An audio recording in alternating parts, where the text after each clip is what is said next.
রবকে, আমি তো বড় রব।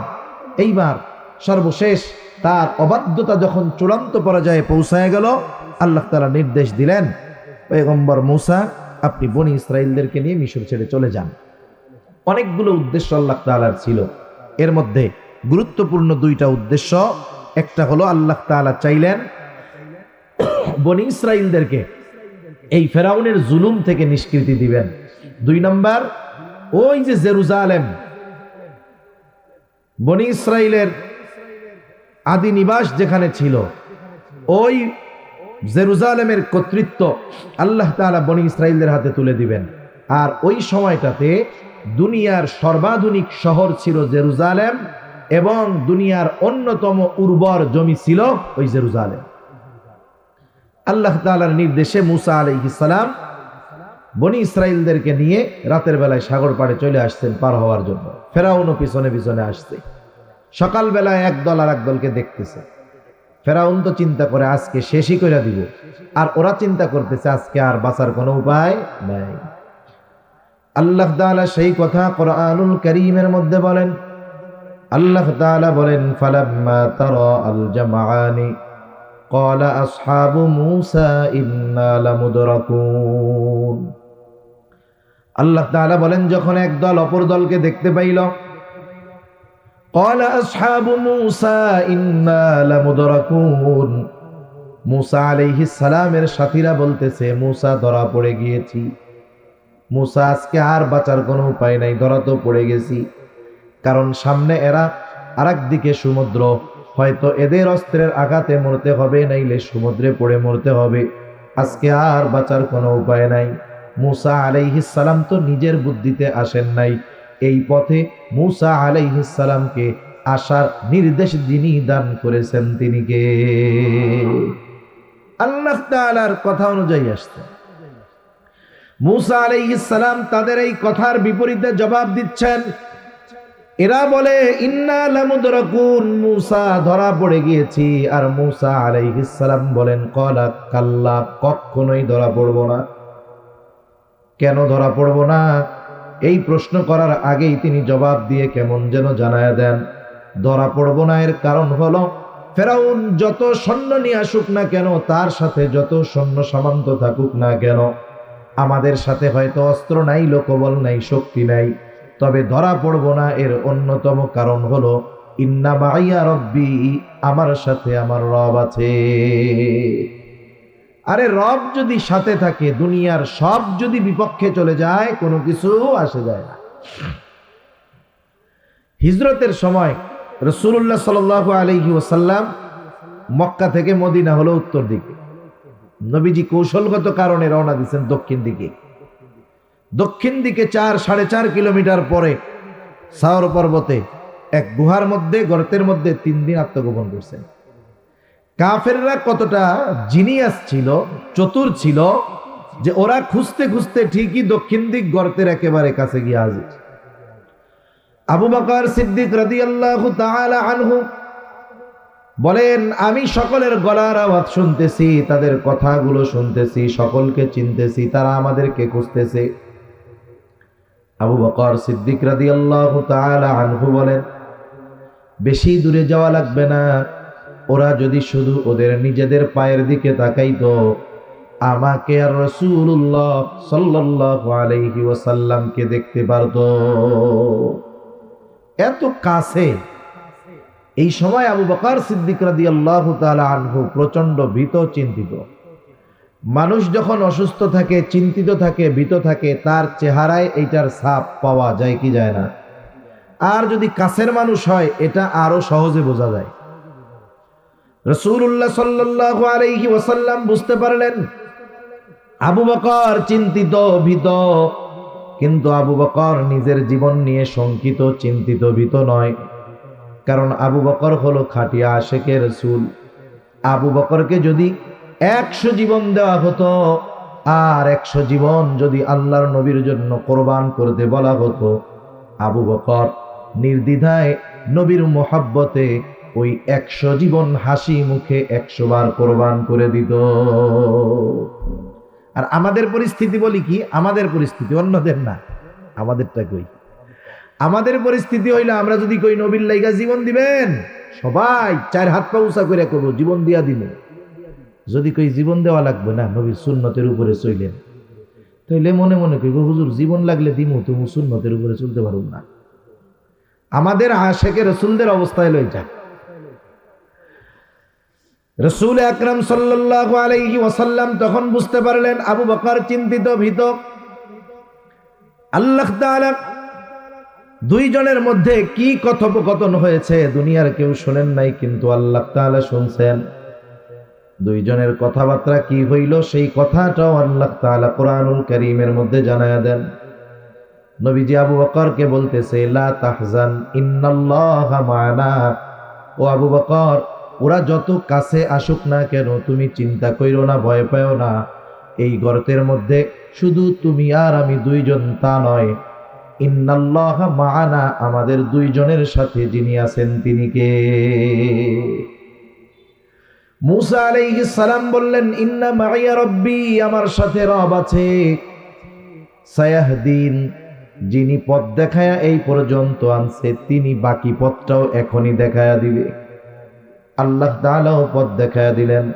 আল্লাহ তাআলা বলেন, ফাআওহাইনা ইলা মূসা আন ইদরিব বিআসাকাল বাহর ফানফালাকা ফাকানা কুল্লু ফিরকিন কাত-তাউদিল আযীম। আল্লাহ তাআলা বলেন, আমি মূসা আলাইহিস সালাতু ওয়াস সালামের কাছে প্রত্যাদেশ প্রেরণ করলাম, ওহী পাঠাইলাম যে আপনি লাঠি দিয়ে সাগরের উপরে আঘাত করেন। মূসা আলাইহিস সালাম কারণ জিজ্ঞাসা করলেন না, আল্লাহ লাঠি দিয়া বাড়ি দিলে কি হবে? মুমিনের কাজ হলো আল্লাহ তাআলা নির্দেশ করবে, মুমিন কারণ খুঁজবে না, সে সাথে সাথে আল্লাহ তাআলার ওই আদেশ বিনা যুক্তিতে, বিনা তর্কে, বিনা প্রশ্নে আমলে পরিণত করবে। এটা হলো মুমিনের কাজ। আমাদের অবস্থার ব্যতিক্রম। আমরা আল্লাহ তাআলার বিধিনিষেধ আসার পরেও কারণ খুঁজি, কেন এটা করলো, কেন এটা করলো। এই কেন কেন করতে গিয়া সব শেষ। মূসা আলাইহিস সালাতু ওয়াস সালাম সাথে সাথে লাঠি দিয়ে সাগরের উপরে আঘাত করলেন।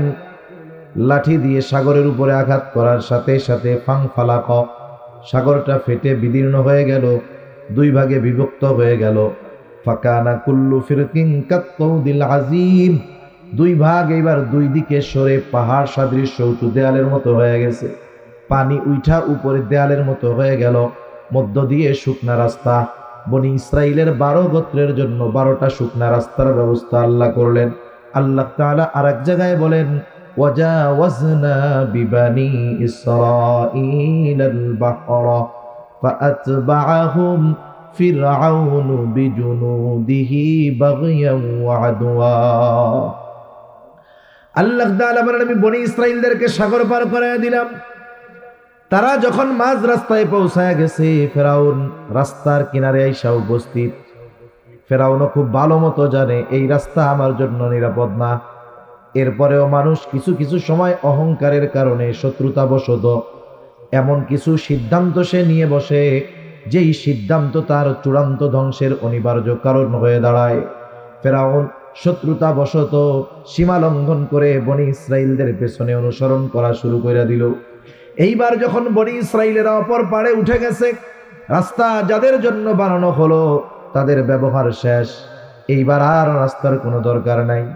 আল্লাহ তাআলা পানিকে নির্দেশ দিলেন, পানি আগের অবস্থায় ফিরে যাও। দুই দিক দিয়ে যখন একসাথে ফেরাউন আর তার সৈন্যবাহিনীর উপরে সমুদ্রের পানি পড়ছে, একটাও নিচের থেকে উপরে আসতে পারে নাই। কিন্তু ফেরাউনকে আল্লাহ তাআলা তো এইভাবে ছেড়ে দিবেন না।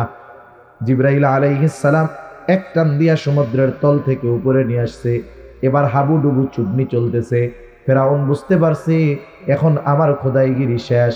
এইবার নিজের খোদাইগিরি বাদ দিয়া আল্লাহ তাআলার উপরে ঈমান আনার ঘোষণা দেয়।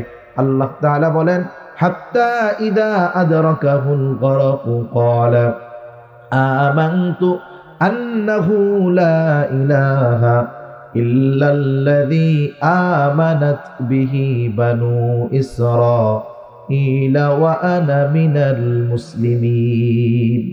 যখন হাবুডুবু খাচ্ছে, এইবার বলে আমি ঈমান আনলাম, আল্লাহ ছাড়া কোনো ইলাহ নাই। বনি ইসরাইল যার উপরে ঈমান আনছে আমিও তার উপরে ঈমান আনলাম।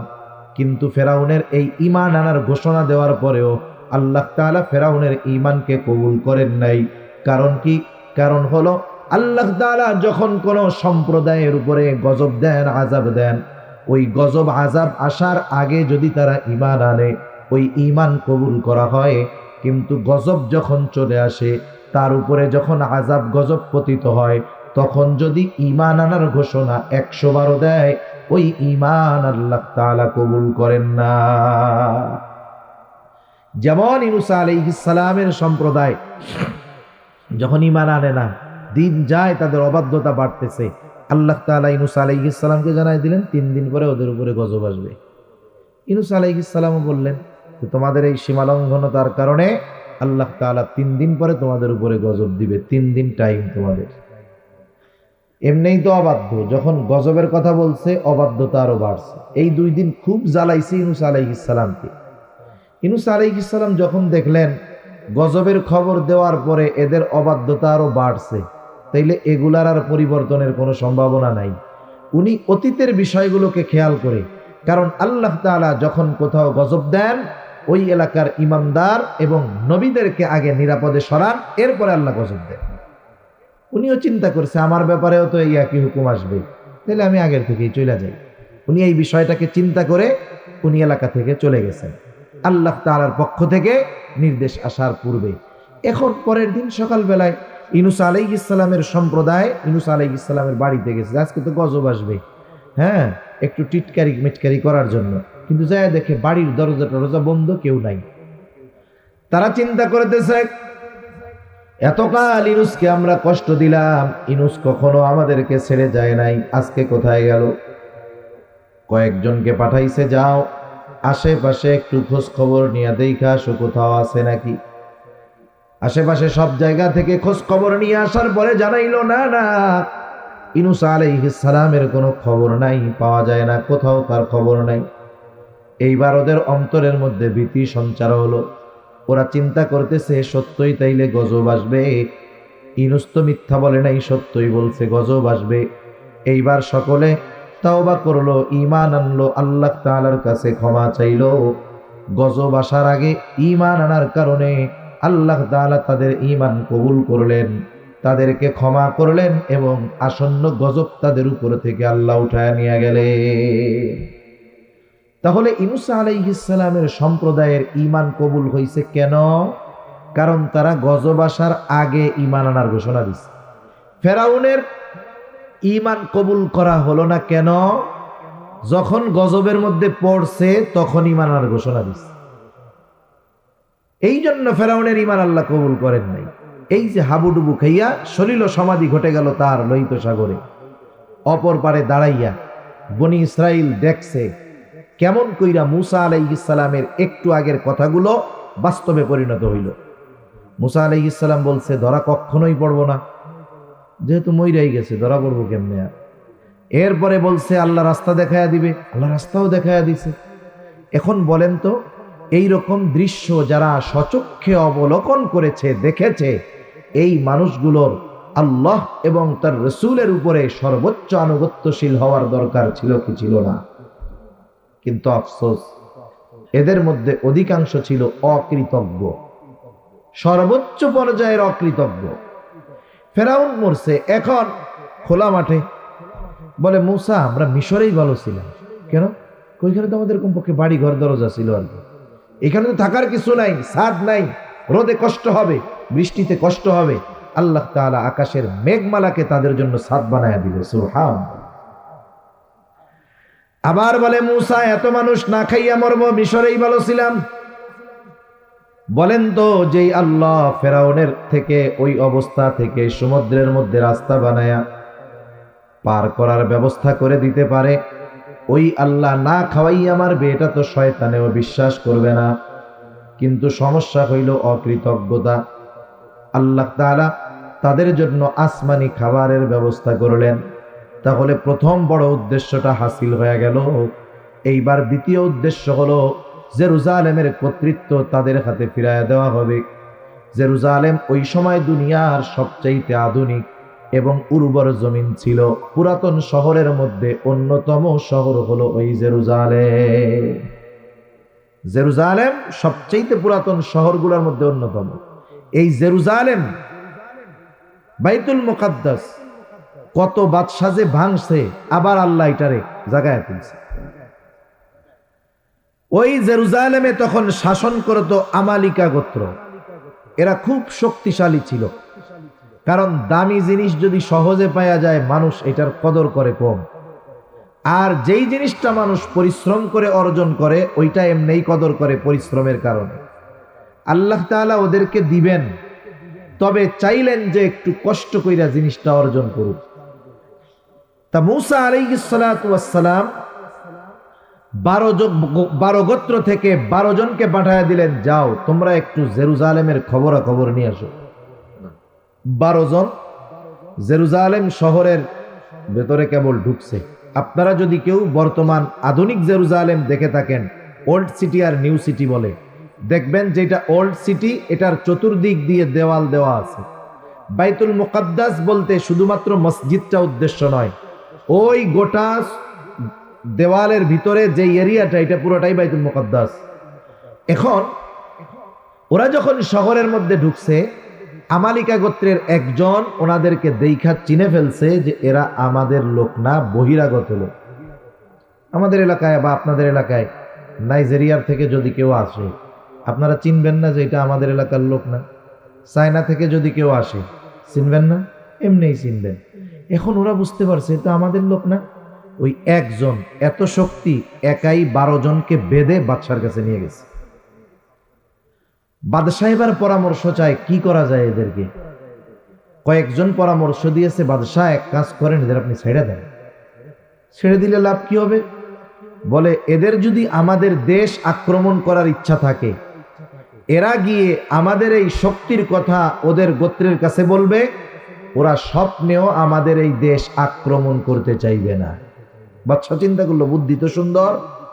এবার 12 জনকে ছেড়ে দিছে। 12 জন গিয়ে মূসা আলাইহিস সালামের কাছে বলছে যে পয়গম্বর, এলাকা তো সুন্দর, শহর কত সুন্দর, উর্বর জমিন সব ঠিক আছে, কিন্তু ওরা যে এক একজন এত শক্তিশালী যে আমাদের 12 জনকে নির্দ্বিধায় ওরা বেঁধে ফেলছে। মূসা আলাইহিস সালাম বললেন, শোনো, তোমরা তোমাদের গোত্রের কাছে গিয়ে জেরুজালেমের যত ফজিলত আছে সব বলবা, কিন্তু ওরা যে শক্তিশালী এই কথাটা বলার দরকার নেই। মানুষের অভ্যাস কি, যেটা মানা করে ওইটা না করলে ওরা ভালো লাগে না। 2 জন ছাড়া বাকি 10 জন প্রত্যেকের গোত্রের কাছে গিয়া বলতেছে, কাদের সাথে যুদ্ধ করতে কয় জানো? হ্যাঁ, একজনই 12 জনকে প্যাকেট করে দিয়েছে। এই কথা যখন বলছে, আগে যাও মোটামুটি যুদ্ধ করার একটা প্রস্তুতি নিত, এখন এমন ভাবে বসছে যে মইরা যাবে তবু এদের সাথে যুদ্ধ করবে না। মূসা আলাইহিস সালাম তাদেরকে বুঝাইতে গেলেন, কারণ কোনো কঠিন বিষয়ের আদেশ যদি আপনি আমি কাউকে করতে চাই, আর তার উপরে যদি আপনার অতীতের কোনো অনুগ্রহ থাকে, আপনি যদি খোটা দেওয়ার জন্য নয়, বরং এই নতুন আদেশটা সে যেন মান্য করে এই জন্য অতীতের অনুগ্রহের কথা তাকে স্মরণ করায়া দেন, তাহলে হতে পারে সে চিন্তা করবে যেই মানুষটা আমারে এত কিছু দিল তার জন্য এই কাজটা করতে অসুবিধা কি, ঠিক কিনা বলে। এজন্য মূসা আলাইহিস সালাম তাদেরকে চূড়ান্তভাবে জিহাদের নির্দেশ দেওয়ার আগে আল্লাহ তাআলা তাদের উপরে কি করুণা করেছেন, কি অনুগ্রহ করেছেন, কি নিয়ামত দিয়েছেন, এর মধ্য থেকে উল্লেখযোগ্য কয়েকটা নিয়ামতের কথা মূসা আলাইহিস সালাম তুলে ধরতেছেন। মূসা আলাইহিস সালাম বলেন, আল্লাহ তাআলা বলেন, وَإِذْ قَالَ مُوسَى لِقَوْمِهِ يَا قَوْمِ اذْكُرُوا نِعْمَةَ اللَّهِ عَلَيْكُمْ إِذْ جَعَلَ فِيكُمْ أَنْبِيَاءَ وَجَعَلَكُمْ مُلُوكًا। আল্লাহ রাব্বুল আলামিন বলেন, মূসা আলাইহিস সালাতু ওয়াস সালাম তার সম্প্রদায়ের কাছে গিয়ে বলতেছে, হে আমার সম্প্রদায়, উযকুরু নি'মাতাল্লাহি আলাইকুম, ওই নিয়ামতগুলোর কথা স্মরণ করো যেগুলো আল্লাহ তাআলা তোমাদের দিয়েছে। কি নিয়ামত? উল্লেখযোগ্য একটা নিয়ামত, ইয জাআলা ফীকুম আম্বিয়া, যে তোমাদের মধ্য থেকে আল্লাহ তাআলা অনেককে নবী বানাইছে। বনি ইসরাইলের মধ্যে কত নবী? ইয়াকুব আলাইহিস সালাম থেকে ঈসা আলাইহিস সালাম পর্যন্ত বনি ইসরাইল কখনো নবী শূন্য হয় নাই। পয়গম্বর আরবি বলেন, একজন মারা গেছে তো আল্লাহ তাআলা আর একজনকে নবুয়ত দিয়ে শূন্য স্থান পূরণ করে দিয়েছে। দুনিয়ায় যদি একটা গোত্রে একটা বংশে দুনিয়ার বড় বড় 10-12টা অফিসার থাকে, বলেন তো ওই গোত্রের পাওয়ার ওই এলাকায় অন্যান্য গোত্রের চাইতে কম না বেশি? যদি জিজ্ঞাসা করে তুমি কোন বংশের বলা, কয় আমি ওই বংশের বলা যেই বংশে 12 জন বিসিএস ক্যাডার আছে। বংশের নাম বলার আগে এইটা কয়। সে গর্ববোধ করে যে আমার বংশে এরকম বড় বড় চাকরিজীবী আছে, এই আছে সেই আছে। এটাকে সে নেয়ামত মনে করে, এজন্যই না বলে। কিন্তু যেই বংশে ধারাবাহিকতার ক্রমান্বয়ে নবীদের আগমন ঘটছে, বলেন তো এর চাইতে বড় নেয়ামত আর কিছু হইতে পারে? পারে না। এটা একটা বড় পরলৌকিক নেয়ামত। শুধু যে পরলৌকিক নেয়ামত দিয়েছেন তা নয়, ওয়াজআলাকুম মুলুকা, আল্লাহ তাআলা তোমাদেরকে বাদশাহী দান করেছে। একটা বংশের সবাই কিন্তু বাদশাহ হয় না, কিন্তু বাদশাহ যেই বংশের থেকে হয় তার বাদশাহীকে ওই বংশের দিকে নিসবত করা হয়, ওই বংশের দিকে জুড়ায় দেওয়া হয়।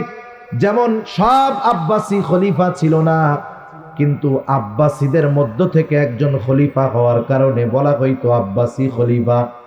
সব উমাইয়া কিন্তু ক্ষমতা পায় নাই, বাদশাহ হয় নাই, কিন্তু বাদশাহ যেহেতু উমাইয়া বংশের হইছে এই জন্য বলা হইতো উমাইয়া বাদশাহ, উমাইয়া খলিফা। এটাও দুনিয়ার অন্যতম একটা সম্মান। সাথে সাথে মূসা আলাইহিস সালাম বলতেছে, ওয়া আতাকুম মা লাম ইউতি আহাদাম মিনাল আলামিন, আল্লাহ তাআলা এমন কিছু নেয়ামত তোমাদেরকে দিয়েছে যা বিশ্ববাসী আর কাউকে দেয় নাই। এই নেয়ামত কাউরে দেয় নাই। সমুদ্রের মধ্যে দিয়ে রাস্তা বানাইয়া পার হওয়ার ব্যবস্থা কারো জন্য করে নাই। আসমান হইতে খানা খাওয়ানোর ব্যবস্থা করে নাই। মেঘমালাকে কারো জন্য ছাদ বানায় দেয় নাই। এইরকম কিছু কিছু নেয়ামত বনি ইসরাইলদেরকে আল্লাহ তাআলা দিয়েছে। পবিত্র কোরআনুল কারীমের সর্ববৃহৎ সূরা সূরাতুল বাকারা, এই সূরার মধ্যে ধারাবাহিকভাবে আল্লাহ তাআলা বনি ইসরাইলদেরকে প্রদত্ত 40টার উপরে নেয়ামতের কথা আল্লাহ বর্ণনা করেছেন। আফসোসের ব্যাপার হলো প্রত্যেকটা নেয়ামতের পরে তাদের নাশকরির কথাও আল্লাহ কইছে। মানে প্রত্যেকটা নেয়ামত বর্ণনা করার পরে এই নেয়ামতের বিপরীতে তাদের আচরণ কেমন ছিল আল্লাহ এটাও জানাইছে। এত নেয়ামত আল্লাহ তাআলা তাদেরকে দিয়েছে। মূসা আলাইহিস সালাম এই নেয়ামতগুলোর কথা উল্লেখ কইরা এবার বলতেছেন, ইয়া কওমি দুখুলুল আরদাল মুকদ্দাসাতাল্লাতী কাতাবাল্লাহু লাকুম ওয়া লা তারতাদ্দু আলা আদবারিকুম ফাতানকালিবু খাসিরিন। মূসা আলাইহিস সালাম বলেন, ও আমার সম্প্রদায়, ইয়া কওমি দুখুলুল আরদাল মুকদ্দাস, তোমরা ওই পবিত্র ভূমির মধ্যে প্রবেশ করো। তার মানে জেরুজালেমের ভূমি হইল পবিত্র ভূমি। এই ঘোষণা কে দিয়েছে? আল্লাহ তাআলা জানায় দেন। মূসা আলাইহিস সালাম তাদেরকে বলতেছে, ওই পবিত্র ভূমির মধ্যে তোমরা প্রবেশ করো, আল্লাতী কাতাবাল্লাহু লাকুম, যেই জমিনের মালিকানা আল্লাহ তোমাদেরকে লেখা দিছে। তার মানে যুদ্ধ করার আগে যুদ্ধ জয়ের ঘোষণা আল্লাহ তাআলা জানায় দিছে। তবে তোমরা সামনের দিকে চলতে থাকবা, খবরদার পিছু হটবা না, সামনে যা থাকে থাক। ওয়ালা তারতাদ্দু আলা আদবারিকুম ফাতানকালিবু খাসিরিন, যদি তোমরা পিছু হটো ক্ষতিগ্রস্তদের অন্তর্ভুক্ত হয়ে যাইবা। বনি ইসরাইলের ওরা কেমন যেন মনে মনে কয়, মূসা কি কন, ক্ষতিগ্রস্তের অন্তর্ভুক্ত তো হমু না, কারণ আমরা যামই না, আমরা যুদ্ধ করবই না, তাহলে ক্ষতিগ্রস্তের আর কি আছে। এত সুন্দরভাবে নেয়ামতের কথা বইলা দরদ দিয়া মূসা আলাইহিস সালাম যখন তাদেরকে এই কথা বললেন, ওরা কি বলতেছে মুখের উপরে? বলে, ক্বালু ইয়া মূসা ইন্না ফিহা কওমান জাব্বারিন ওয়া ইন্না লান নাদখুলাহা হাত্তা ইয়াখরুজু মিনহা ফাইন ইয়াখরুজু মিনহা ফাইন্না দাখিলুন। তারা বলে, মূসা ওইখানে একটা শক্তিশালী সম্প্রদায় আছে, ইন্না লান নাদখুলাহা হাত্তা ইয়াখরুজু মিনহা, তারা যতক্ষণ না ওইখান থেকে বের হবে ততক্ষণ আমরা ওইখানে প্রবেশ করব না। ফাইন ইয়াখরুজু মিনহা ফাইন্না দাখিলুন, যদি তারা ওইখান থেকে বাহির হয় তবেই আমরা ওইখানে প্রবেশ করব, এর আগে আমরা ওইখানে ঢুকবো না। মুসা আলাইহিস সালাম বুঝাইলেন, তাদের অবস্থায় তারা অনড়।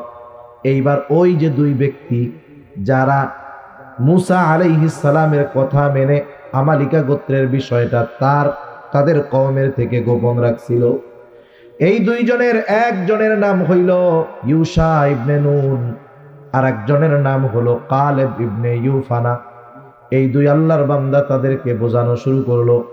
আল্লাহ তাআলা বলেন, ক্বালা রাজুলানি মিনাল্লাযীনা ইয়াখাফুনা আন'আমাল্লাহু আলাইহিম আদখুলু আলাইহিমুল বাব ফাইযা দাখালতুমুহু ফাইন্নাকুম গালিবুন ওয়া আলাল্লাহি ফাতাওয়াক্কালু ইন কুনতুম মুমিনিন।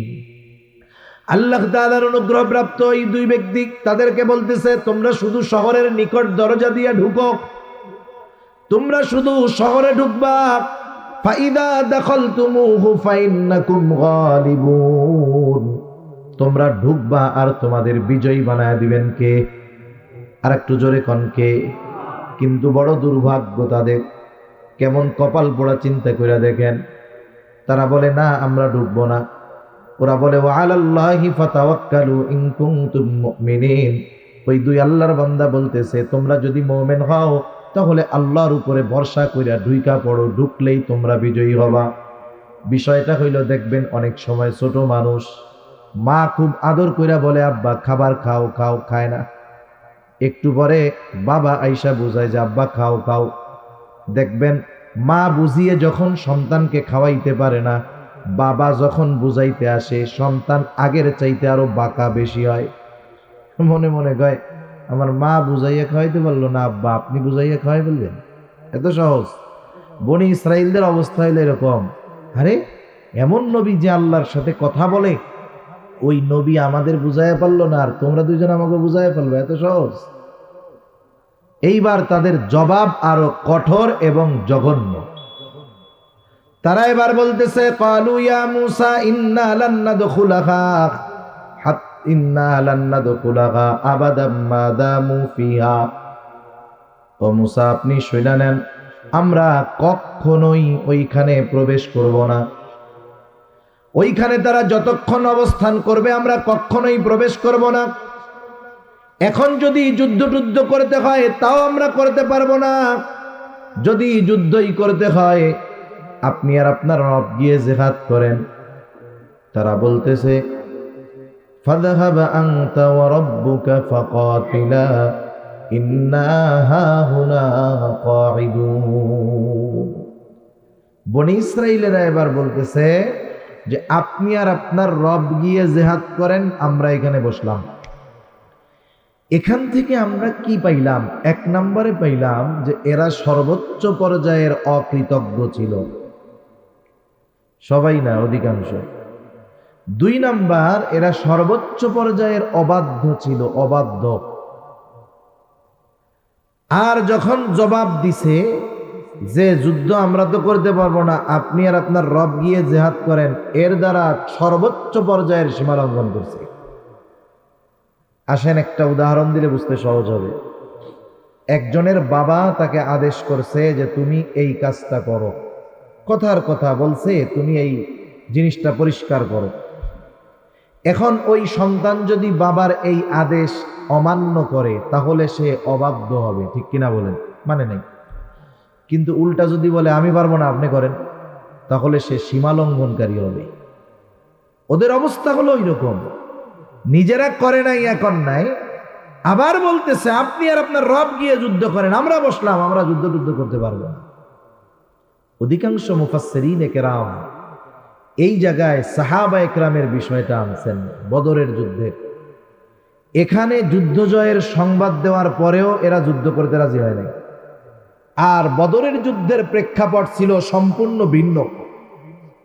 ইতিহাস যারা জানেন, মুসলমানেরা মদিনা থেকে ওই ধরনের বড় যুদ্ধের প্রস্তুতি নিয়ে বাহির হয় না। উদ্দেশ্য মূলত ছিল আবু সুফিয়ানের বাণিজ্য কাফেলাকে ঝাটিকা আক্রমণ করা। আবু সুফিয়ান যখন বুঝতে পারছে, তখনও তো তিনি মুসলমান হন নাই, উনি আবু জেহেলকে খবর পাঠায়া দিছে আমাদের বাণিজ্য কাফেলা আক্রান্ত হতে পারে, তুমি সৈন্য পাঠায় দাও। আবু জেহেল 1000 সশস্ত্র কাফের নিয়ে চলে আসছে। আবু সুফিয়ান যখন নিরাপদ পথ পেয়ে গেছে, এইবার সে আবার খবর পাঠাইছে, তুমি এবার ফিরে যাও, আমরা নিরাপদে চলে আসছি, এখন আর সাহায্য লাগবে না। কিন্তু ওই যে বললাম, কিছু মানুষ অহংকারের কারণে সীমা লঙ্ঘন করে এমন সিদ্ধান্ত নেয় যেটা তার চূড়ান্ত ধ্বংসের কারণ হয়ে দাঁড়ায়। আবু জেহেল চিন্তা করতেছে, এইবারই তো সুযোগ, সব শক্তি নিয়ে আসছি এদের বিরুদ্ধে যুদ্ধ করতে, এখন কি ফিরে যাব? এই চান্সে যদি ওদের সাথে যুদ্ধ করতে পারি, তাহলে ইসলামকে পুরোপুরি মূলোৎপাটন করে ফেলতে পারব। এই উদ্দেশ্য নিয়ে পরিস্থিতি এরকম যে যুদ্ধ না করে আর উপায় নাই। নবীজি চিন্তিত, কি করা যায়। সাহাবায়ে কেরামদেরকে নিয়ে পরামর্শে বসছেন। প্রথম পরামর্শ চাইলেন মুহাজিরদের, কারণ এই যুদ্ধে মুহাজিরেরা বাহিরের কোন শত্রুর মুখোমুখি হবে না। কেউ বাবার বিরুদ্ধে লড়াই করবে, কেউ ভাইয়ের বিরুদ্ধে করবে, কেউ সন্তানের বিরুদ্ধে করবে। মুহাজিররা তাদের কথা হইল, ইয়া রাসূলুল্লাহ, আমরা যুদ্ধ করার জন্য প্রস্তুত। সংখ্যায় বেশি হলো আনসারেরা। তাদের পরামর্শ নবীজি চাইলেন, যুদ্ধ তো করতেই হবে, তোমাদের মতামত কি, তোমাদের পরামর্শ কি বলো। আনসারদের মধ্য থেকে সাদ বিন মুআজ রাদিয়াল্লাহু তাআলা আনহু দাঁড়ায় গেলেন, বলে, ইয়া রাসূলুল্লাহ, আপনি আমাদের পরামর্শ চান, আপনি শুনেন। আপনি যদি আমাদেরকে সমুদ্রের পাড়ে দাঁড় করায়া দেন, আর যদি নির্দেশ দেন যে তোমরা এই সমুদ্রের মধ্যে ঝাঁপায় পড়ো, এই নির্দেশ দেওয়ার পরে আপনি তাকায়া দেখবেন আপনার নির্দেশের পরে একটা মানুষও সমুদ্রের তীরে দাঁড়ায় না। আপনি পরামর্শ চাইতেছেন, আপনি তো অর্ডার করবেন, কিসের পরামর্শ? আর একজন বলে, ইয়া রাসূলুল্লাহ, আমরা আপনার সামনে, পেছনে, ডানে বামে চতুর্দিকে অবস্থান নিয়ে এমন ভাবে যুদ্ধ করব আপনি সন্তুষ্ট হয়ে যাবেন। নবীজি এইবার 313 জন নিয়ে রওনা হয়েছেন। 100টা তলোয়ার আছে সাথে। ওই বছরই রোজা ফরজ হয়েছে। প্রচন্ড গরম, অস্ত্রবিহীন, ঘোড়াবিহীন, বাহন নাই, রোজা রেখে 313 জন মুসলমান, 313 জন লড়াই করতে রওনা হয়ে গেছে 1000 সশস্ত্র কাফেরের বিরুদ্ধে। এই 313 জনের অস্ত্র হয়তো ছিল না, ঘোড়া ছিল না, সামরিক শক্তি ছিল না, কিন্তু এই 313 জনের এমন ঈমানি শক্তি ছিল, গোটা দুনিয়াও যদি তাদের বিরুদ্ধে লড়াই করত, এই 313 জনের ঈমানের কাছে তারা পরাজিত হয়ে যাইত। এখানে আনুগত্যশীলতার উপমা সাহাবায়ে কেরাম দেখায় গেছে। এই সাহাবা নবীজির সাথী যারা হইছে, এরা দুনিয়ায় আসার 1000 বছর আগে আল্লাহ তাআলা এদের প্রশংসা তাওরাতের মধ্যে করছে, ইনজিলের মধ্যে করছে। সাহাবায়ে কেরামের প্রশংসা স্বয়ং আল্লাহ তাআলা অতীতের 2 ধর্মের নবীর কাছে যেই কিতাব আল্লাহ নাজিল করেছেন, সেই কিতাবের মধ্যে তাদের প্রশংসা করছে। আর আমরা কোরআন শরীফ খুললে শুধু বনি ইসরাইলের বদনাম পাই। কেমন আচরণ এরা করছে নবীর সাথে। আর আল্লাহ তাআলা সাহাবায়ে কেরামের আচরণে এতটা সন্তুষ্ট হয়েছে, বনি ইসরাইলের আচরণে আল্লাহ তাআলা ওদেরকে অভিশাপ বর্ষণ করছে। আর সাহাবায়ে কেরামের আচরণে আল্লাহ তাআলা তাদের উপরে সন্তুষ্ট, এই ঘোষণা আল্লাহ তাআলা দিয়েছে। সুবহানাল্লাহ। আল্লাহ তাআলা বলেন, রাদিয়াল্লাহু আনহুম ওয়া রাদু আন। এমনটা নয় যে ওরা আগে আল্লাহর উপরে সন্তুষ্ট হয়েছে তো এই জন্য আল্লাহ ওদের উপরে সন্তুষ্ট হয়েছে, তা না। বরং সাহাবায়ে কেরামের আচার আচরণ, মতাদর্শ, আখলাকে আল্লাহ তাআলা তাদের উপরে আগে সন্তুষ্ট, রাজি খুশি, তারাও আল্লাহর উপরে সন্তুষ্ট, রাজি খুশি। আল্লাহ প্রশংসা করেছেন সাহাবায়ে কেরামের। যখন তারা বলল, ফাযহাব আনতা ওয়া রাব্বুকা ফাকাতিলা ইন্না হাহুনা কাঈদুন, আর বেশি না, 5-6 মিনিটের মধ্যে শেষ। ফাযহাব আনতা ওয়া রাব্বুকা ফাকাতিলা ইন্না হাহুনা কাঈদুন, মুসা আপনি আর আপনার রব গিয়ে জিহাদ করেন, আমরা এখানে বসলাম।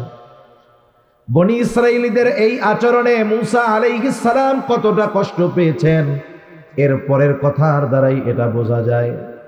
মুসা আলাইহিস সালাম এবার আল্লাহর কাছে বলে, ক্বালা রব্বি ইন্নী লা আমলিকু ইল্লা নাফসি ওয়া আখি ফাফরুক বাইনানা ওয়া বাইনাল কওমিল ফাসিকিন।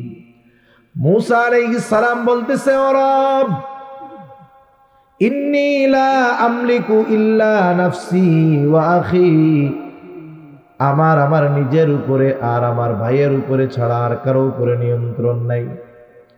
এদের মধ্যে ওই দুই ব্যক্তিও শামিল, ইউশা ইবনে নুন আর কালেব ইবনে ইউফানা। তার মানে এরা ছাড়া আর কারো উপরে আমার নিয়ন্ত্রণ নাই। সুতরাং ফাফরুক বাইনানা ওয়া বাইনাল কওমিল ফাসিকিন, আপনি এই ফাসিকদের থেকে আমাকে আপনি আলাদা করে দেন, এদের থেকে আমারে বিচ্ছিন্ন করে দেন। নবী বলতেছে ওদের আচরণে কষ্ট পায়া এদের থেকে আলাদা করে দেন। আর যখন মক্কা বিজয় হইছে, ফাতেহ মক্কা হইছে, আনসাররা চিন্তা করতেছে এইবার মনে হয় নবী আমাদের সাইডা মনে হয় চলে যাবে। কি মোহাব্বত, কি ভালোবাসা সাহাবা ইকরামের নবীর প্রতি, নবীর সাহাবা ইকরামের প্রতি।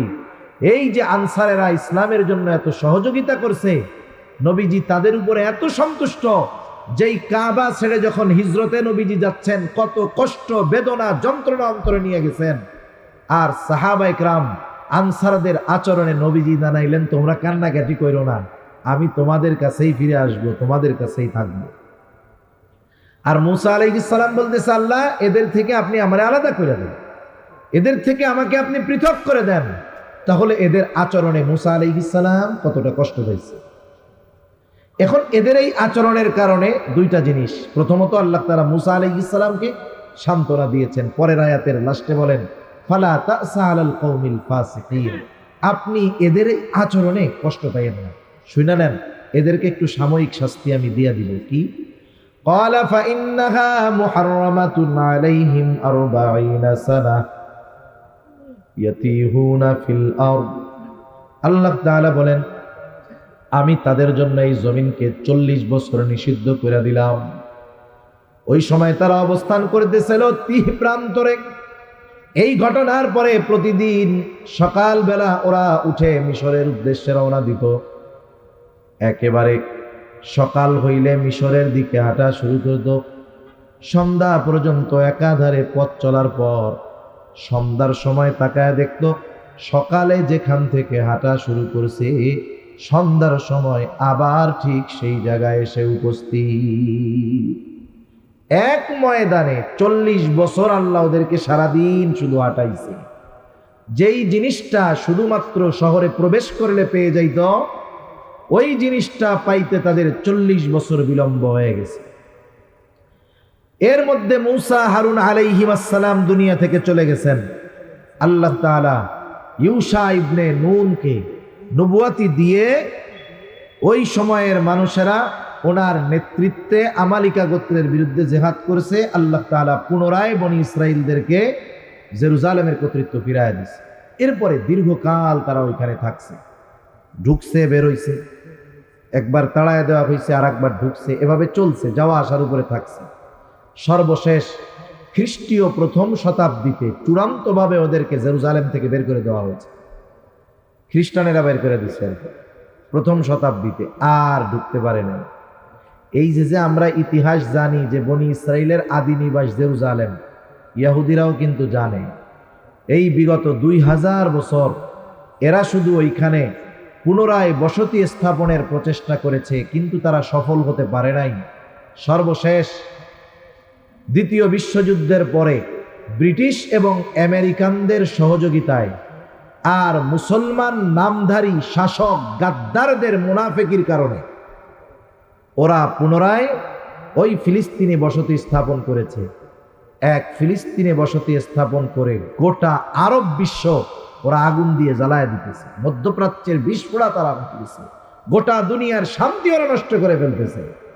সেজন্য আমাদের উচিত ওদের ব্যাপারে জানা এবং ওদের সাথে ওদের ব্যাপারে অন্তরে ঘৃণা রাখা, এটা ইমানি দায়িত্ব। আল্লাহ তাআলা মানা করছেন, ইয়া আইয়ুহাল্লাযীনা আমানু লা তাত্তাখিযুল ইয়াহুদা ওয়ান নাসারা আউলিয়া বা'দুহুম আউলিয়াউ বা'দ। হে ঈমানদারেরা, তোমরা ইহুদি নাসারাদের সাথে বন্ধুত্ব করবা না, কারণ তারা পরস্পরের বন্ধু। দেখেন ইহুদিদের এত সংগ্রাম যুদ্ধ আমাদের বিরুদ্ধে কেন? মূলত এই জেরুজালেম মসজিদুল আকসাকে কেন্দ্র করে ওদের একটা ভ্রান্ত ধারণা, মন গড়া কথা হলো যে মসজিদুল আকসার ওই জায়গায় থার্ড টেম্পল তারা নির্মাণ করবে, তৃতীয় মন্দির নির্মাণ করবে। এই যে দেখেন না, ভারতে একটা বানাইছে না, রাম মন্দির বানাইছে, বাবরি মসজিদ ধ্বংস কইরা। মনে রাখতে হবে, দুনিয়ার যেই জায়গায় একবার মসজিদ হয় ওটা ওখানে যা হয় হোক, ওটা কিয়ামত পর্যন্ত মসজিদই থাকে। এই যে আয়া সুফিয়া ছিল তুরস্কে, ব্রিটিশরা সাথে সাথে মোস্তফা কামাল আতাতুর্ক সহ এর দোসরেরা এই মসজিদকে বানাইছিল জাদুঘর। ইনশাআল্লাহ এই মসজিদ আয়া সুফিয়া জাদুঘর থেকে আবার যেমন পুনরায় নামাজ শুরু হয়েছে, আমরাও আশা রাখি, আমরা হয়তো দেখব না, কিন্তু একটা প্রজন্ম আসবে, ওই রাম মন্দির ওইখানে আবার আল্লাহর ঘর নির্মিত হবে ইনশাআল্লাহ। ঠিক কিনা বলে? তা ওরা ওই মসজিদুল আকসাকে ভেঙে ওইখানে একটা থার্ড টেম্পল নির্মাণ করতে চায়। ওদের ধারণা হইল ওইটা নির্মাণ যত দ্রুত হবে তত দ্রুত ওদের মসিহে দাজ্জাল আসবে আর ওদেরকে মুক্তি দিবে। কিন্তু ওরা তো বুঝতেছে না, এই দাজ্জালের আগমন হইল ওদের চূড়ান্ত ধ্বংসের পূর্ব মুহূর্ত। ঠিক কিনা বলেন? তা সেজন্য আমরা আমাদের সন্তানদেরকে অন্তরের মধ্যে মুমিনের প্রতি মোহাব্বত জাগ্রত হয় এই বিষয়টা শিক্ষা দিব, কুফফারদের প্রতি অন্তরে ঘৃণা পোষণ করে এই শিক্ষা দিব।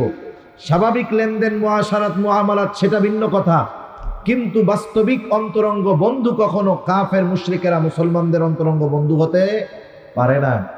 মক্কা মদিনার মোহাব্বত যেমন আমার আপনার সন্তানের অন্তরে ঢুকাবো, সাথে সাথে মসজিদুল আকসার মোহাব্বত আমার আপনার সন্তানের অন্তরে ঢুকাবো। হযরত মসজিদুল আকসা সম্পর্কে হয়তো কিছু কথা বলেছে, এটা তো এমন এক মসজিদ যেই মসজিদের স্পেশাল কিছু বৈশিষ্ট্য আছে যা অন্য কোনো মসজিদের নাই। আমি একটা দুইটা বলেই শেষ করে দেই। দেখেন, এই মসজিদের অন্যতম বৈশিষ্ট্য কি? এটা মুসলমানদের প্রথম কিবলা। এই মসজিদ তথা ওই যে এরিয়াটা জেরুজালেমকে আল্লাহ তাআলা পবিত্র ভূমি বলে ঘোষণা দিয়েছেন। আবার আল্লাহ তাআলা এই ভূমিকে বরকতময় ভূমি হিসাবে অভিহিত করেছেন। এটা এমন এক জায়গা, এইখানে সবচাইতে বেশি নবী রাসূলদের আগমন ঘটেছে, চতুর্দিকে অনেক নবী রাসূলদের কবর আছে। এটা তো এমন এক জায়গা, দুনিয়ার একমাত্র জায়গা যেই জায়গায় আল্লাহ তাআলা সব নবী রাসূলকে এক করছে। আর ওই সকলের উপস্থিতিতে আমার আপনার নবী সকল নবীর ইমাম হয়ে 2 রাকাত নামাজের ইমামতি করেছে। সুবহানাল্লাহ। এই মসজিদ তো সেই মসজিদ যেই মসজিদে দাজ্জাল ঢুকতে পারবে না। পৃথিবীর 4টা মসজিদে দাজ্জাল ঢুকতে পারবে না: মসজিদুল হারাম, মসজিদুল নবাবী, মসজিদুল তুর আর মসজিদুল আকসা। এছাড়াও আরো অনেক বৈশিষ্ট্য আছে। সেজন্য মুসলমানদের হৃদয়ে মক্কা মদিনার সাথে সাথে আকসার প্রেম, মোহাব্বত, ভালোবাসা থাকতে হবে ইনশাআল্লাহ। থাকবে তো? এই যে জেহাদ, যুদ্ধ চলতেছে কাফেরদের বিরুদ্ধে আর ওরা করতেছে মুসলমানদের বিরুদ্ধে। যদিও যুদ্ধ করতেছে ছোট্ট একটা দল, কিন্তু ওই ছোট্ট দলটা গোটা দুনিয়ার সব মুসলমানের প্রতিনিধিত্ব করতেছে। আর এই যুদ্ধ যদিও সংগঠিত হচ্ছে একটা শহরে, কিন্তু এই যুদ্ধ চলতেছে গোটা মুসলিম আর কাফেরদের মধ্যে। মনে রাখতে হবে, আল্লাহ সুবহানাহু ওয়া তাআলা আমাদের সকলকে ইহুদিরা যেই সমস্ত ত্রুটির কারণে অভিশপ্ত হয়েছে ওগুলো থেকে আল্লাহ আমাদের বেঁচে থাকার তৌফিক দান করুন। আল্লাহ আমাদের সর্বোচ্চ কৃতজ্ঞ হওয়ার তৌফিক দান করেন। আল্লাহ তাআলা আমাদের সর্বোচ্চ আনুগত্যশীল বান্দা হওয়ার তৌফিক দান করেন। সর্বক্ষেত্রে শরীয়তের সীমা যেন আমার আপনার দ্বারা লঙ্ঘন না হয়, এ ব্যাপারে আল্লাহ তাআলা আমাদেরকে হেফাজত করুন। সকলে বলি আমিন। ওয়া আখিরু দাওয়ানা